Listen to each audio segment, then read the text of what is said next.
مرتبہ مسیلمہ کذاب ایک ایسا شخص تھا جو اپنی الگ شریعت چلانا چاہتا تھا، حضور کے علاوہ اپنے آپ کو نبی کہنا چاہتا تھا۔ اس سے لوگوں نے کہا کہ محمد صلی اللہ تعالیٰ علیہ وسلم وہ نبی ہیں، ان پر قرآن کی آیتیں اترتی ہیں، تو بھی تو لے کے آ، تیرے پاس کہاں ہے کتاب؟ جیسے قادیانی کو بھی کہا گیا تھا، غلام مرزا قادیانی جو ہے، یہ مرزا غلام احمد قادیانی جو پنجاب کا تھا، اس نے بھی نبی ہونے کا دعویٰ کیا تھا۔ اس کا بھی وہی حشر ہے جو مسیلمہ کذاب کا تھا۔ جھوٹے نبوت کے دعوے دار دجال ہوتے ہیں، یاد رکھو۔ میرے آقا صلی اللہ علیہ وسلم خاتم النبیین ہیں، آپ کے بعد کوئی نبی نہیں ہوگا، کوئی نبی نہیں۔ لیکن وہ مسیلمہ کذاب نے جب یہ کہا، کوئی اس سے جب لوگوں نے کہا تیرے پاس کہاں ہیں آیتیں ہونا چاہیے ویسے قرآن کی جیسے محمد صلی اللہ علیہ وسلم کے پاس آتی ہیں، کہا میں بھی بنا کر کے لاتا ہوں، میرے پاس بھی آتے ہیں۔ تو بہت دن تک سوچا اور پھر اس کے بعد خود سے ہی۔ السلام علیکم ورحمۃ اللہ وبرکاتہ۔ معزز سامعین اکرام، آپ لوگ کیسے ہیں؟ امید کرتا ہوں کہ آپ لوگ خیریت سے ہوں گے۔ آج میں ویڈیو لے کر آیا ہوں اللہ کے نبی رسول صلی اللہ تعالی علیہ وسلم کی آخری نبی ہونے کی دلیل۔ معزز سامعین اکرام، کچھ لوگ اس دنیا میں گزرے ہیں جو ہمارے آقا محمد صلی اللہ تعالی وسلم کو اس دنیا سے پردہ فرمانے کے بعد اپنے آپ کو نبی کا دعویٰ کر چکے ہیں۔ دوستوں اور بزرگوں، کچھ تو ایسے بھی تھے کہ نبی کے دور میں ہی اپنے آپ کو نبی کہلانے لگے تھے۔ اس کے ساتھ اللہ تبارک تعالیٰ نے کیا حشر کیا اور اس کے بارے میں نبی کریم صلی اللہ تعالی علیہ وسلم کیا ارشاد فرماتے ہیں، آئیے اس ویڈیو میں ہم اور آپ جانتے ہیں۔ معزز سامعین اکرام، ہمیں اور آپ کا سب کا یہ عقیدہ، یہ ایمان ہے کہ اللہ کے نبی محمد صلی اللہ تعالی علیہ وسلم آخری نبی ہے۔ حضور کا اس دنیا سے انتقال کرنے کے بعد کوئی نبی نہیں آیا، اللہ نے نبوت کا دروازہ کو بند کر دیا ہے۔ دوستو، یہ ایمان ہمارا اور آپ کا ہونا چاہیے۔ آئیے ہم جانتے ہیں وہ کون لوگ تھے جو اپنے آپ کو نبی ہونے کی دعویٰ کر چکے ہیں یا کر چکے تھے۔ یہ ویڈیو مفتی سلمان اظہری صاحب کا ہے، تو آئیے محبت بھری انداز میں اس ویڈیو کو دیکھتے ہیں اور اس ویڈیو کو آپ لوگ آگے بھی شیئر کریں گے، اور ساتھوں ساتھ اس ویڈیو میں ہم یہ بھی جانیں گے کہ اللہ کے نبی حضور صلی اللہ تعالی علیہ وسلم کے پاس کچھ لوگ آئیں اور کہیں اے اللہ کے نبی، تمہارے کلام پاک میں 4 ایسی باتیں ہیں جو صحیح نہیں ہیں۔ تو اللہ کے نبی رسول صلی اللہ تعالی علیہ وسلم اس شخص کو کیا جواب دیتے ہیں، آئیے اس ویڈیو میں ہم اور آپ جان لیتے ہیں۔ تو آئیے اس ویڈیو کو پلے کرتے ہیں۔ اپنے دماغ سے بنانے لگا کہ الفیل ملفیل وما ادراک ملفیل، قرآن کی سورہ ہے نا، القاریۃ ملقاریہ وما ادراک ملقاریہ، اس سورے کے وزن پہ اس نے اپنے سے بنایا الفیل ملفیل وما ادراک ملفیل ذنبہ صغیر وخرطومہ طویل، یہ بنایا، لے کر کے آیا سارے لوگوں کے سامنے۔ کیا مطلب ہے معلوم ہے اس کا؟ الفیل ملفیل، ہاتھی، کیا ہاتھی، وما ادراک ملفیل، تم کیا جانو کہ ہاتھی کیا ہوتا ہے؟ اس کی پونچھ چھوٹی ہوتی ہے، اس کی سونڈ لمبی ہوتی ہے۔ ابھی یہاں ہنس رہے ہیں، عرب والے تو اس پر پیٹ پکڑ کر ہنسنے لگے، کیا بنا کے لایا بیوقوف، سب اسی وقت ہنس پڑے۔ ظاہر سی بات ہے 14 صدیوں کے بعد مسلمان اس کی بات پر ہنس رہے ہیں تو عرب والے کتنا ہنسے ہوں گے؟ گیا بھاگ کر کے، نہیں بنا لا سکا۔ اب اس کے بعد عرب مکہ والے بڑے بڑے جو مالدار تھے وہ لوگ جمع ہوئے اور کہا جو بھی عرب کے بڑے بڑے شاعر ہیں ان کو لاؤ، پیسے دو اور بناؤ کچھ بھی، ہمارے لیے جینا دشوار کر کے رکھی ہیں یہ آیتیں، یہ چیلنج پہ چیلنج دے رہے ہیں اور ہم بنا کر کے لا نہیں پا رہے ہیں۔ پورے شاعروں کو جمع کی، ان کو بڑے بڑے نذرانے دی، کتنا چاہیے پیسہ سب لو، جاؤ اس کے برابر بنا کے لاؤ۔ وہ سب گئے شاعر اور گئے، کھا پی کر کے موٹے ہوئے، اگلے سال آئے کچھ بھی نہیں لے کے آئے، کچھ بھی نہیں، سال بھر ہو گیا۔ پورے سیٹوں نے پھر کہا لائے نہیں، کہا نہیں، بن ہی نہیں پایا، تھوڑے اور پیسے دے دو اگلے سال بنا کے لائیں گے۔ پھر پیسے ان کے اکاؤنٹ میں جمع ہوئے ہوں گے اس زمانے میں جو بھی اکاؤنٹ رہا ہو، پھر دیے، جیسے آج شاعروں کو پہلے اکاؤنٹ میں ڈالنا پڑتا ہے، اس لیے میں لفظ اکاؤنٹ کا ذکر کر رہا ہوں۔ ان کو اور پیسے دیے، پھر پیسے لیے اور گئے، جا کر کے دوسرے سال، اب ظاہر سی بات ہے اب تو مار کھاتے، نہیں لاتے پیسے، پچھلے سال کے بھی بقایا تھے، اس سال بھی تھے۔ اس سال وہ آئے اور کہنے لگے کہ ویسا بن تو نہیں پایا، قرآن کے جیسی کوئی سورہ بنی تو نہیں، ہاں البتہ کچھ عیب ملے ہم کو قرآن میں جو فصیح نہیں ہے۔ فصیح ابھی میں نے بتایا نا، فصیح کس کو کہتے ہیں؟ جو ہائی لیول کی زبان ہے، اور اگر عام لوگ یوز کرتے ہیں اس چیز کو تو اس کو کہتے ہیں یہ فصیح نہیں ہے، یہ عام لفظ ہے۔ جیسے میں نے اردو میں بتایا گڑگا، یہ عام لفظ ہے۔ انہوں نے کہا 4 لفظ ہم کو ایسے ملے ہیں جو عربی گرامر کے حساب سے فٹ نہیں بیٹھتے، عربی گرامر میں ایسا یوز نہیں ہوتا۔ انگلش کے گرامر توڑ کر کے اگر بولو گے تو انگریز ہنسیں گے، ہمارے گرامر توڑ کر کے بولو گے ارے لڑکی بہت اچھا تھا، آپ ہنسیں گے، یہ گرامر میں نہیں بیٹھتا ہے نا۔ اسی طرح ان شاعروں نے کہا 4 لفظ قرآن میں ایسے ملے ہیں جو گرامر سے ہٹے ہوئے ہیں۔ کہا چلو یہ بھی بڑی بات ہے، یہ بھی بڑی بات ہے، تم بنا کر کے نہیں لائے لیکن قرآن کے کچھ ایسی چیزیں ڈھونڈ کے تو لائے ہو جو قرآن میں عیب ہے۔ کہا جلدی بتاؤ کیا ہے؟ کہا 4 چیزیں ہیں۔ توجہ چاہتا ہوں میرے عزیز، یہ ذہن میں رکھنا، حضوا ایک لفظ آیا ہے۔ ان جاہلوں نے کہا، وہ شاعروں نے، بڑے بڑے شاعر تھے، حضوا نہیں یوز کرتے عربی میں، استہزاء، یعنی مذاق کے لفظ کو کیا کہتے ہیں عربی میں؟ استہزاء، لیکن قرآن میں حضوا یوز ہوا۔ تو انہوں نے کہا حضوا یہ عام لفظ ہے، یہ ایسا نہیں یوز ہونا چاہیے تھا۔ کہا دوسرا کیا ہے؟ جلدی بتاؤ۔ کہا کبیر بڑے کو کہتے ہیں لیکن قرآن نے اس کو کبار کہا ہے۔ کبار کون یوز کرتا ہے؟ ان شاعروں نے کہا کبار یہ گرا ہوا لفظ ہے، کبیر یوز کرتے ہیں، اچھے لوگ جو ہیں وہ کبیر یوز کرتے ہیں، کبار نہیں۔ 2 لفظ ہوئے، حضوا، کبار۔ پھر تیسرا لفظ انہوں نے کہا لشیئن آتا ہے، لشیئن، یہ گرامر کے حساب سے فٹ بیٹھتا ہے، لیکن قرآن نے لشیئن کہا پیش کے ساتھ، یہ بھی گرا ہوا۔ پھر کہا اچھا اور کیا ملا؟ کہا عجیب ہوتا ہے، جیسے کوئی بھی عجیب چیز کو دیکھتے ہیں عربی میں بھی اس کو عجیب کہتے ہیں، عجیب، لیکن قرآن نے اس کو عجاب کہا ہے۔ عجاب یہ گرا ہوا لفظ ہے، عجاب کہاں آتا ہے؟ یوز نہیں ہوتا عرب میں۔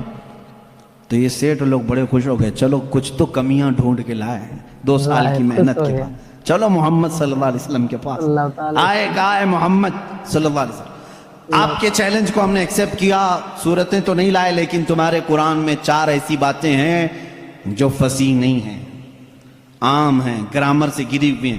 حضور صلی اللہ تعالیٰ علیہ وسلم نے پوچھا بھی نہیں کیا ہے کیا نہیں ہے، کہا میں تم سے بات نہیں کروں گا، تم سے بات نہیں کروں گا، تم اور میں ہوں نا، ہمارے دونوں کے بیچ میں کوئی ایک بڑا فیصلہ کرنے والا ہونا چاہیے۔ کون طے کرے گا؟ کون طے کرے گا کہ یہ عربی گرامر کے حساب سے فٹ بیٹھتے ہیں کہ نہیں بیٹھتے ہیں، فصیح ہے کہ غیر فصیح ہے؟ غیر فصیح۔ تو حضور صلی اللہ تعالیٰ علیہ وسلم نے یہ فیصلہ بھی ان کے ہی حوالے کر دیا، جاؤ تم ہی ڈھونڈ کے لاؤ کوئی ایسا بڑا آدمی جو میرے اور تمہارے درمیان فیصلہ کرے گا۔ تو انہوں نے کہا ٹھیک ہے ڈھونڈتے ہیں۔ ڈھونڈ کر کے جانتے ہو کس کو لائے ہو؟ ایک 97 برس کا بڈھا تھا، 97 ایئرز کا، وہ اپنی لینگویج کو اتنی محفوظ رکھتا تھا کہ شہر کی لینگویج مکس نہ ہو جائے، اس کے لیے وہ پہاڑوں پہ رہتا تھا، اس کو اپنی لینگویج پر فخر تھا، اس سے زیادہ عرب میں کوئی فصیح آدمی نہیں تھا۔ اگر اس کی طرف سے کوئی بات آئی تو پورے عرب میں وہ قانون بن جاتی تھی، یہ لینگویج بہت فصیح ہے، فلاں بوڑھا جو 97 سال کا وہ بولتا ہے۔ تو یہ لوگ گئے، سارے سیٹھ اور شاعر اس کے پاس گئے، کہا ہمارے اور محمد صلی اللہ علیہ وسلم کے درمیان میں ایک مقدمہ ہے، آپ کو فیصلہ کرنا ہے۔ انہوں نے کچھ بتایا ہی نہیں تھا کیا ہے کیا نہیں ہے۔ اس بوڑھے کو منا لیا اور وہ بوڑھا اتر کے آیا، پہاڑوں سے اتر کر کے حضور کے پاس آئے۔ اب فیصلہ ہونا تھا۔ اب توجہ چاہتا ہوں، 4 لفظ ہے نا، حضوا، کبار، لشیئن، عجاب، یہ 4 ورڈ ہیں، ان کا دعویٰ تھا۔ اس بوڑھے کو لے کر کے آئے، فیصل بنا کر کے حضور صلی اللہ علیہ وسلم کے پاس جب وہ آیا تو حضور بیٹھے ہوئے تھے، اور عرب میں بڑے لوگ آتے ہیں تو کھڑے ہو کر کے استقبال کرتے تھے. حضور اکرم صلی اللہ علیہ وسلم نے نہیں استقبال کیا, اٹھے ہی نہیں, آپ بیٹھے رہے. وہ بوڑھا آیا, دیکھتا رہا, اور اس کے بعد آ کر کے اپنی جگہ بیٹھ گیا. حضور کھڑے ہو گئے.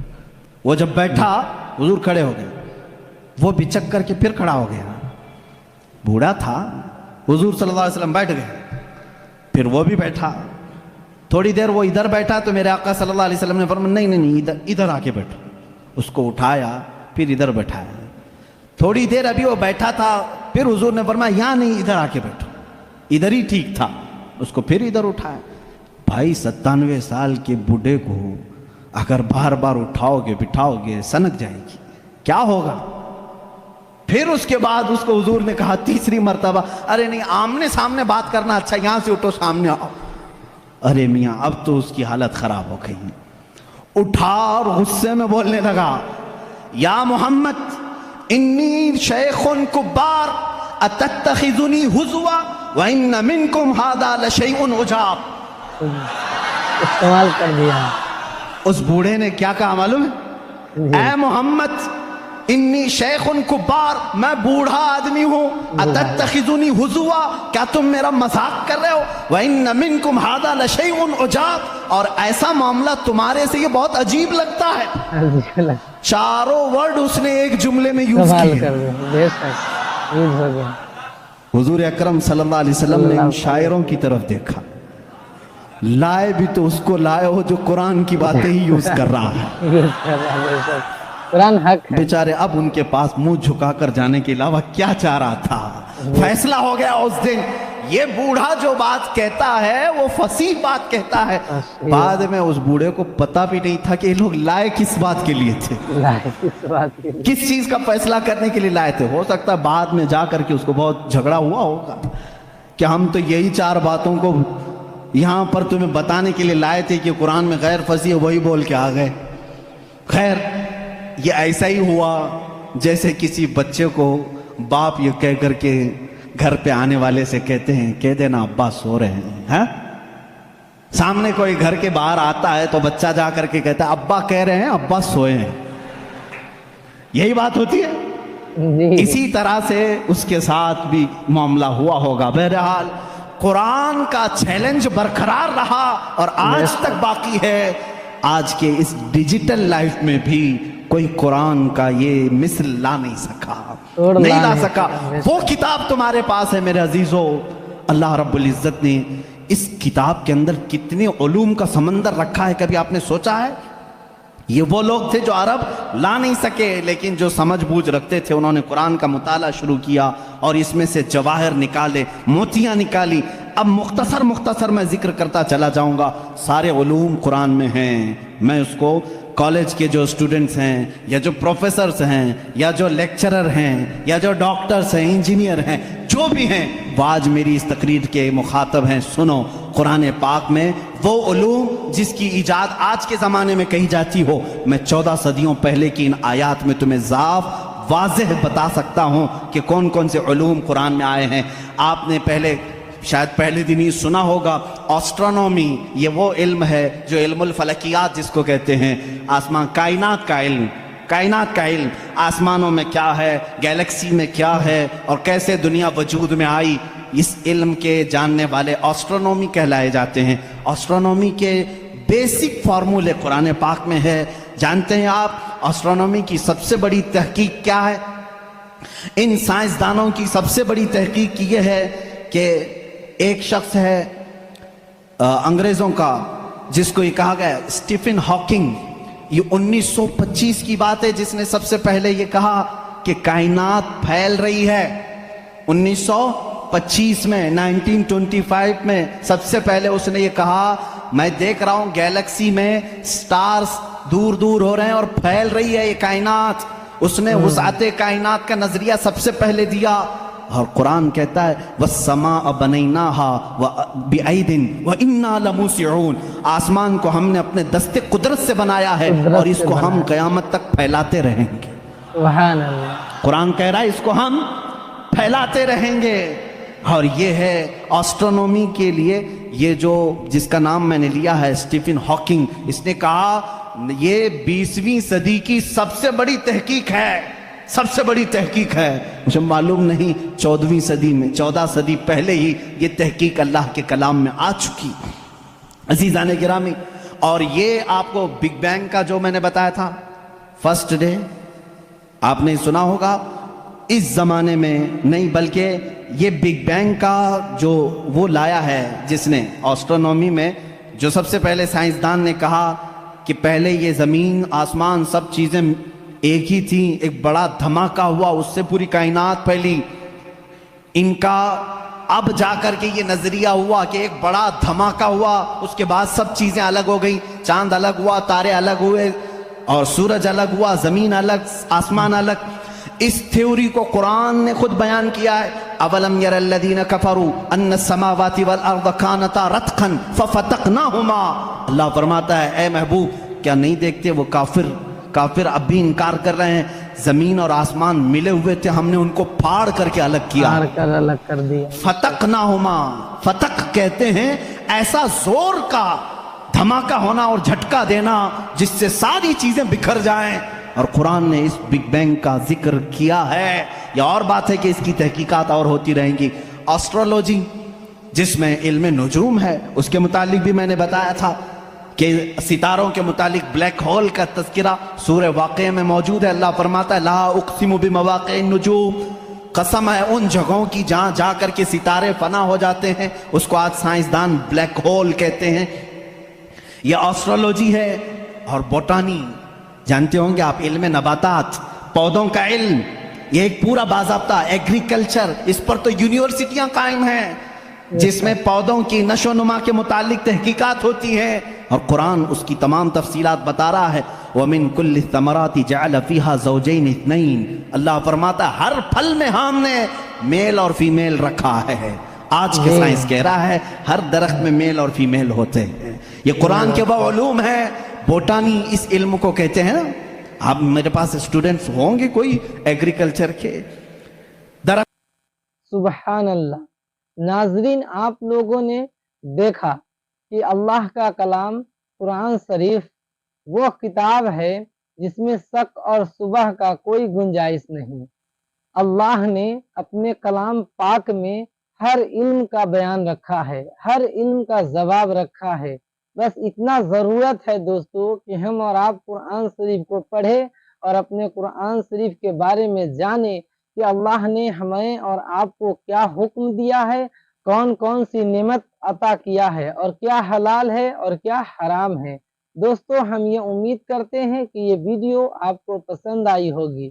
اگر پسند آئی ہے تو چینل کو سبسکرائب کر دیجئے اور ویڈیو کو لائک بھی کریے۔ ہم پھر ملیں گے آپ سے اسی طرح کا ویڈیو لے کر اگلے ویڈیو میں۔ السلام علیکم ورحمۃ اللہ وبرکاتہ۔